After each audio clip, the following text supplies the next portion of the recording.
After the break, we'll hear how moths could help in the battle against climate change. And why you'll need your heating on by the end of the week. That's next.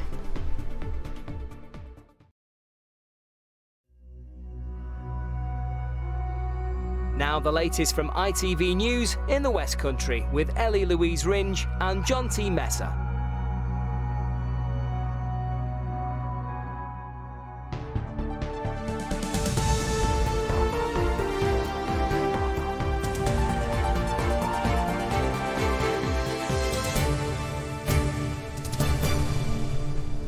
Hello and welcome to Tuesday's programme. Coming up tonight between now and 6:30, an 80-year-old Cornwall veteran of the Troubles in Northern Ireland dies while on trial over a fatal shooting in 1974. I think it's a day of real shame for the UK government that whilst they care, they just don't care quite enough to do anything for people like Dennis, and I think that is deeply shameful. Also on the programme this evening, the call to fill 2,000 vacancies in Devon's care sector. Well, Somerset prepares to welcome its first refugees from Afghanistan. We speak to the family who resettled in the area 3 years ago. And could moths like these in this exhibition in Exeter play a key role in the region's battle against climate change?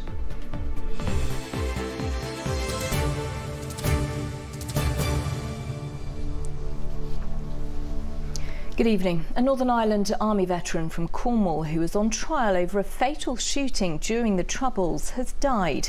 80-year-old Dennis Hutchings denied the attempted murder of a 27-year-old man in 1974. Today, Plymouth MP Jonty Mercer has criticised the decision to prosecute the pensioner, saying it was a farce, while Northern Ireland's Public Prosecution Service defended its decision. Katie Rowlett has this report. Dennis Hutchings' supporters had always made an issue of his age and ill health during a long campaign against his prosecution.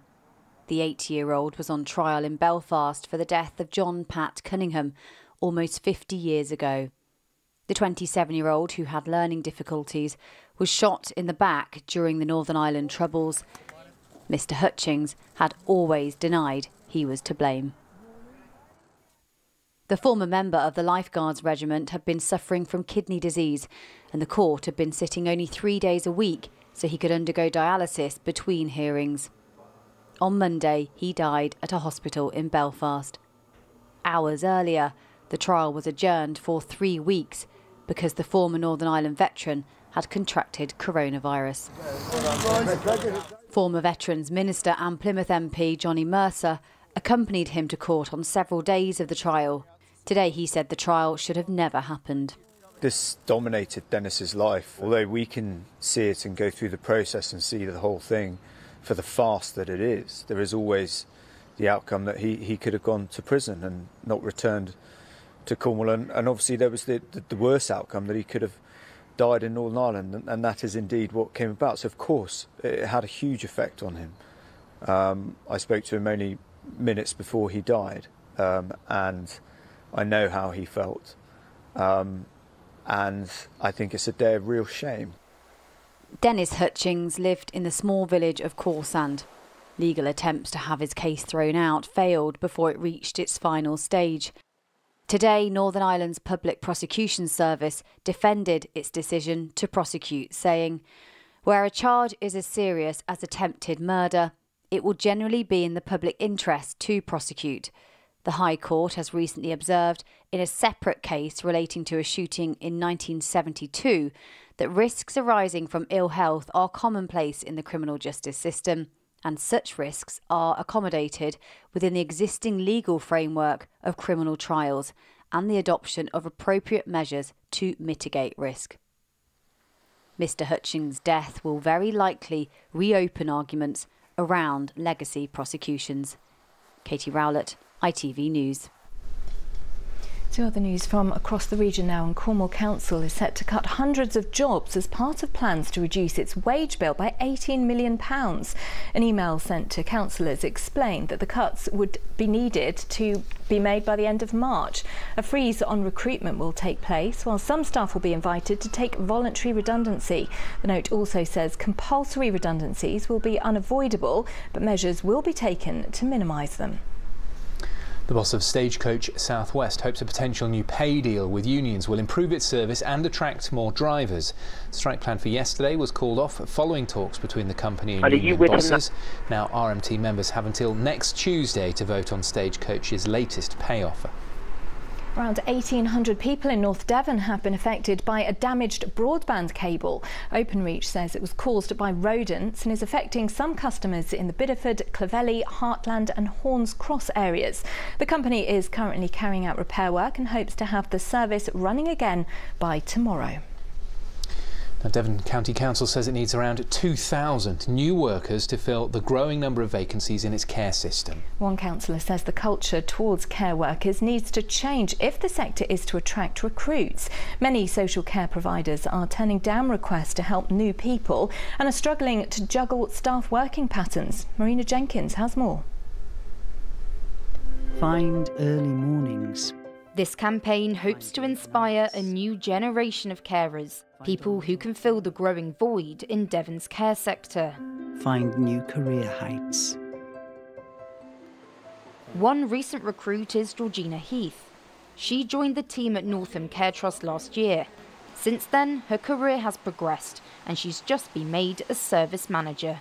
To be able to go home and feel like you've done something good and that you've made a difference. And it's fun. A lot of my days are just spent with laughing with my clients and, being able to give them something that they can't give themselves and knowing that if I wasn't there, they wouldn't have the support that they get. This passion is at the core of Devon County Council's new campaign to get 2,000 sign-ups. The shortage of care workers is now greater than before the pandemic. One councillor says it's created a perfect storm. The culture needs to change. We can't go on just saying how wonderful people who work in the NHS are. One side is really thought of very highly and the other side is just sort of an afterthought, and it can't go on like it. We're actually looking after more people and there's more care being provided than ever before, but the actual demand has gone through the roof and there just aren't the people there. It's not really money, it's a question of actual people to do it. Back at Northam Care Trust, a successful recruitment drive has brought in 28 new staff members. But its chief executive says the journey isn't over yet, as the number of clients needing care still vastly outweighs the number of people who can give it. It's about the image of social care. It's about people understanding clearly what a rewarding job it really is. There's a career structure, but state pension age for women and men has been pushed back. There are all those people over 55, over 60, with loads of skills, brought up families, supported children, supported partners, can be retrained. For a long time, the care sector has faced staffing issues, but now in Devon, the situation has become critical. Proud to Care hopes to spark careers and change attitudes to those helping some of society's most vulnerable. Marina Jenkins, ITV News. Well, meanwhile, landmark legal action against the government's handling of the pandemic started today at London's High Court. The case has been brought by Dr Cathy Gardner from Sidmouth, whose father Michael died in a care home in April last year. The Department of Health says it has done everything it can to protect care homes, but Dr Gardner claims the government unlawfully failed to keep residents like her dad safe from infection. What struck me at the time from the discharge policy was that it focused entirely on the well-being of those patients being discharged from hospital, with absolutely no regard, apparently having been given, to the welfare of the residents living in the homes. Those who were vulnerable, clinically vulnerable, were told to stay at home.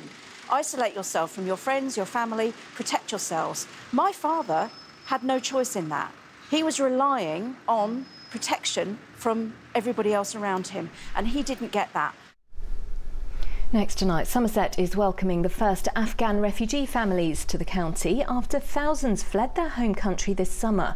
The County Council has promised to house up to 10 families by mid-November. Follows a similar resettlement scheme which gave Syrian refugees a home. Charlotte Gay has been to meet one family who have been living in Taunton since 2018 to see how they've adapted to life in Britain. 2 months ago, the world watched these chaotic scenes with horror as people desperate to escape Afghanistan risked their lives for a flight out of Kabul. For anybody on board, it was a journey into the unknown. One Syrian family knows that feeling all too well after they were offered a home 3 years ago by this church in Taunton. It was exciting and nervous.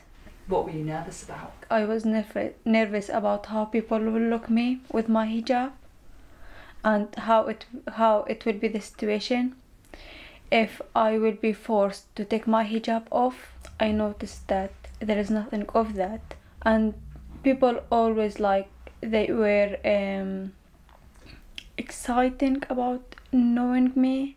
Aheen's studying art and design at Bath Spa University. Her sister Shireen is training to be a midwife, and her brother Omar has started his own videography business.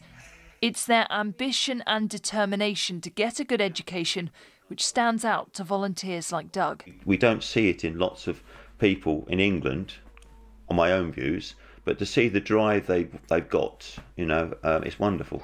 Since leaving Syria, the Omar family have only seen the remains of their home in this video, shot after a bomb destroyed the roof of their apartment. They spent 6 years living in camps in Iraq before flying to the UK, so they're incredibly grateful, but that doesn't mean it's always been easy. At first I was very happy and excited, but then I started to feel helpless because of the problems I was facing. Things that got me down, like the language, or like when you receive a letter or an email, but you really don't know what to do about them. I mean, since the day we've left Syria, I wasn't expecting something I've experienced already. So I had to take everything from zero.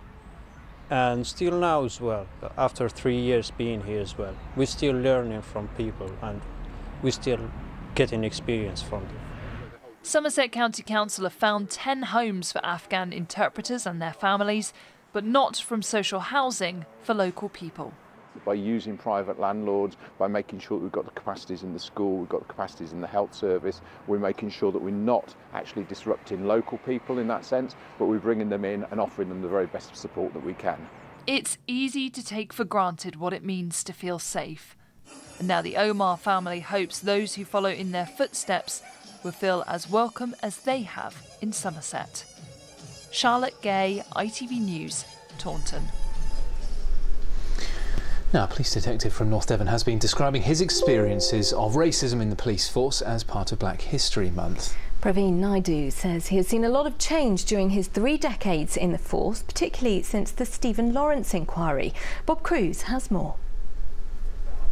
Praveen Naidu joined Devon and Cornwall Police in 1993. He's a detective inspector based in Barnstaple, responsible for the local investigation teams in Torridge and West Devon. It's an organisation he says he's proud to work for, but the early part of his career, nearly 30 years ago, was marred by racism. My opening experience of Bideford Police Station was being taken up to the bar by my new sergeant.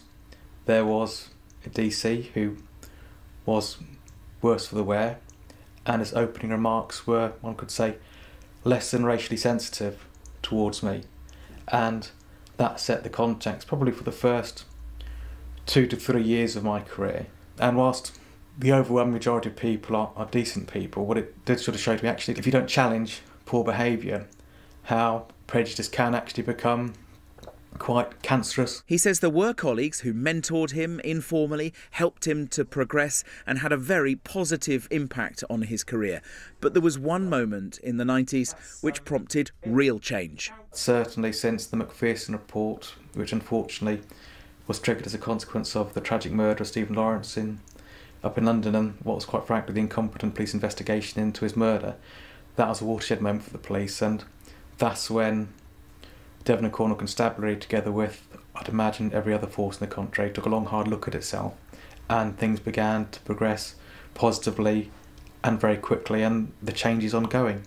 It is unrecognisable now to the organisation that I joined, and it's one that I'm particularly proud to be part of. People shouldn't come into work feeling that they are just being tolerated or the environment is hostile to them because they happen to have a particular colour skin, because of their sexuality, because of their gender.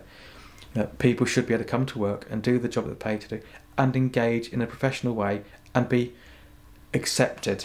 Within the team that I have, we've got a wealth of skill set, much of which I suspect if we'd stayed where we were back in the 90s we would not have, because those individuals would not have wanted to being part of our organisation back then. Praveen says he doesn't consider himself a role model by virtue of his ethnicity. Every member of police staff, he says, should be a role model to the people around them and the wider community. Bob Cruz, ITV News. You're watching ITV here in the West Country with Jonty and Ellie. Thanks for your company this evening. Still ahead on the programme before 6:30. We hear from Plymouth Argyle's CEO with the side top of League One ahead of tonight's match with Bolton.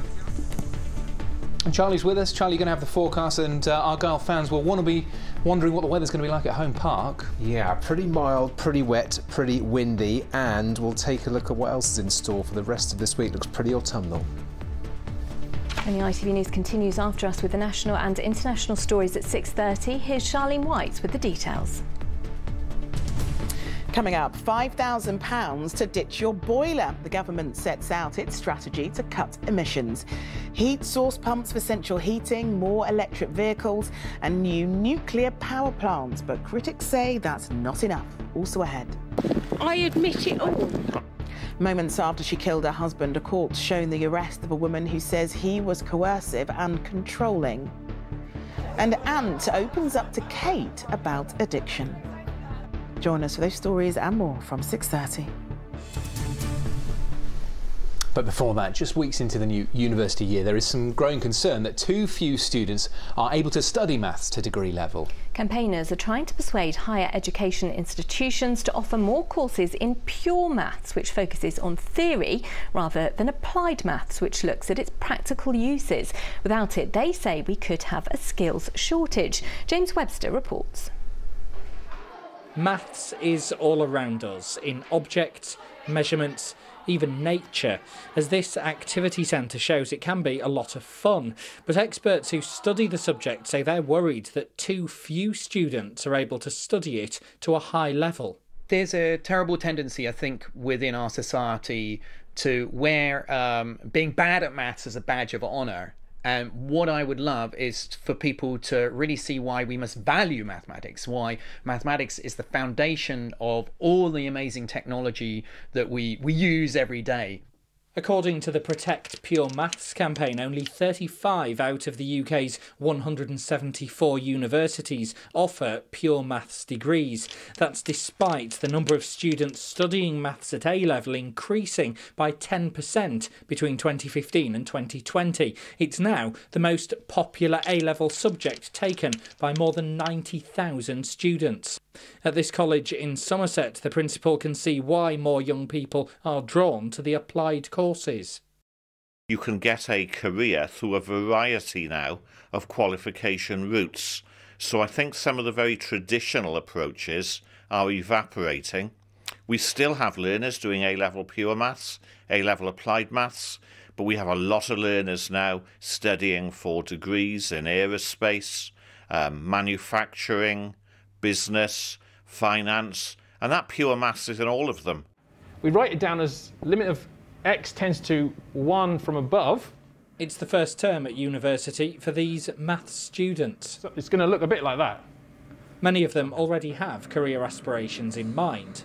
My family have always been good at maths, so I've always been interested in it, and I quite want to go into accounting in the future. I just figured that I could go into pretty much any job that I'd really want to do with a degree in maths. It can open up loads of jobs and different opportunities. I'm thinking maybe finance or engineering or something. And their tutor says now, more than ever, such skills are vital. Mathematicians were used looking into the epidemic and working out how to solve problems. And it's that sort of thing I like. It's that kind of very pure, building these big sort of cathedrals of thoughts, and yet you can apply it in everyday things. It was math skills that helped Alan Turing decode wartime messages, an achievement recently celebrated by his picture being used on the new £50 note. And allowing more young people to get hands-on with maths is why the team here want to establish a new National Maths Discovery Centre.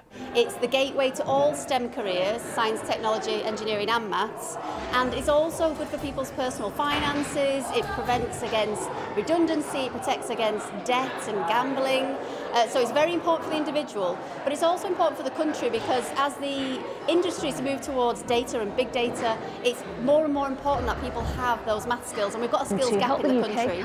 The fear is, without more maths courses, the UK could miss out on finding the next generation of Einsteins. James Webster, ITV News. Now, I am no good at maths, really. I know it is all around us, but I think seeing what those kids had, like the physical, practical stuff, is going to help. That could help you if you were struggling with maths. Yeah, definitely. I was never very good at maths either, but I do regret it. I wish I'd concentrated more in my maths lessons. Right, let's turn to sport now. And Plymouth Argyle's CEO says a special community spirit is behind the team's great start to the season. Ahead of their game tonight against Bolton, the Pilgrims are unbeaten in their past 12 matches. They sit top of League One, which is their highest league position for more than a decade. Over the course of the last year, real community spirit, getting behind the club. And I think that momentum, if you like, of getting everybody galvanised has sort of meant that we've really hit the ground running, really, in terms of on the pitch and off the pitch. After our first game, we lost, but since then we've done really well. So I think that coming together last year has been a platform for this year too. So Plymouth Argyle will be looking to continue their good form this evening, but most of our other teams are also in action in other competitions as well. Elsewhere, Exeter City are travelling to Crawley in League Two, and in the FA Cup, Weymouth welcome Yeovil Town to the Bob Lucas Stadium for their replay. All of those matches kicking off at 7:45 this evening. In rugby, Luke Cowan-Dickey has withdrawn from the England squad for the Autumn Nations series with an ankle injury. The Exeter Chiefs forward has been a regular part of the England setup in recent years, but picked up the injury in the weekend win over Wasps. Chiefs teammates Johnny Hill, Sam Simmons and Henry Slade are in the England squad, which will play Tonga, Australia and South Africa at Twickenham. Now, artwork created by schoolchildren in Devon has gone on show in Exeter to help educate people about climate change. The Moths to a Flame art installation is part of a programme to show the vital role that moths play as pollinators. Later this month, the work will be taken to the COP26 Climate Change Conference in Glasgow, where it will be seen by world leaders. Our reporter Claire Manning went to meet some of the young artists involved. Next time you're in Princess Hay, look up and you'll see 1,000 paper moths, many created by these children. But what are you hoping people stop and think about when they look at your art? Well, we hope that they'll go, oh look, these are beautiful, I want to do it myself, and it helps save climate change. I want them to know that moths are really, really important for the environment and help climate change. This artwork's part of a programme called Moths to a Flame. 30 Plymouth and Exeter schools have decorated these. Moths are just amazing creatures. They are attracted towards light, and so the whole Moths to a Flame is a metaphor for our own human behaviour. With energy, we're attracted to light, to warmth, and it can be destructive. What do you hope people will think about when they look at your moths? That they want to help moths stay alive and help them. Not only that they follow light, but they can pollinate as well. Because a lot of people think of bees as being pollinators. But not just bees are pollinators, butterflies and moths are pollinators too. Moths aren't just flying insects, that they actually help us in the world. Later this month, these will be taken by electric vehicle to COP26 to join an exhibit of 20,000 hand-decorated moths from around the world to be seen by world leaders. The children can actually really see and tangibly feel that this project is going to make a difference, and that people of influence will actually see the work they've done, and that will hopefully make a difference to climate change and how we view moths and how we view insects and the importance of them on our planet. You're going to have your art taken to Scotland. How do you feel about that? Really good. I never thought this would happen to me before, but when I joined the school, it would. Well, it really is happening, George. Your art is putting moths centre stage, not just in Exeter, but at a global conference addressing one of the most important issues of our times. Claire Manning, ITV News. What a lovely project, and I'd never actually thought really about moths being pollinators. We do lots of stuff about bees, don't we? I think they steal the limelight. Yeah, learn something new every day. Right, let's stay on a nature theme, because a dozen large breeding age white-clawed crayfish have been released into a lake on the Blackdown Hills. Experts say the species is seriously endangered and that unless action is taken, they'll disappear from Devon in the next 10 years. The animals were captive bred at the Bristol Zoological Society's crayfish hatchery. Further releases of young crayfish are planned in the future. Time tomorrow. Join us then if you can. Bye-bye.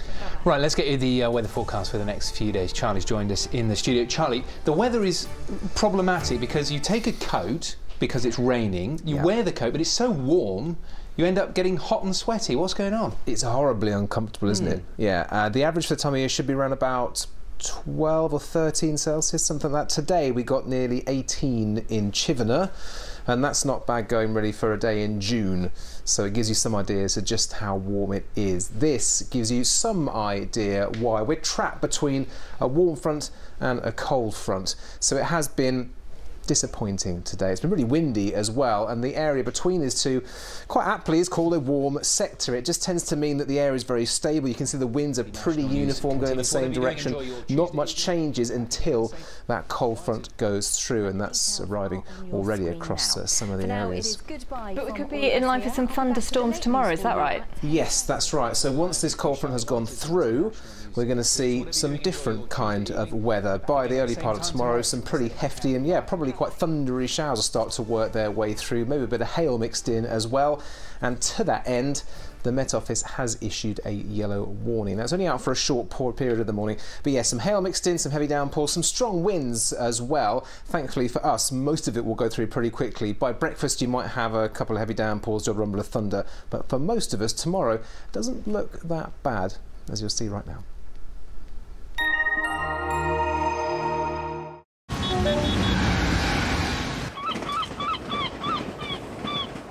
Great Western Railway sponsors the ITV West Country weather.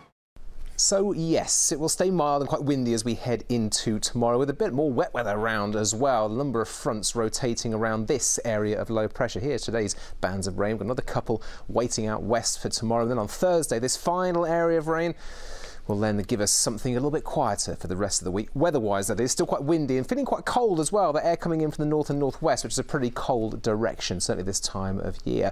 But it's mild and wet and windy for the rest of this evening as this cold front finally clears through. It'll be out the way before midnight, leaving us some dry weather, but before tomorrow morning, these heavy and thundery showers will start to work their way in.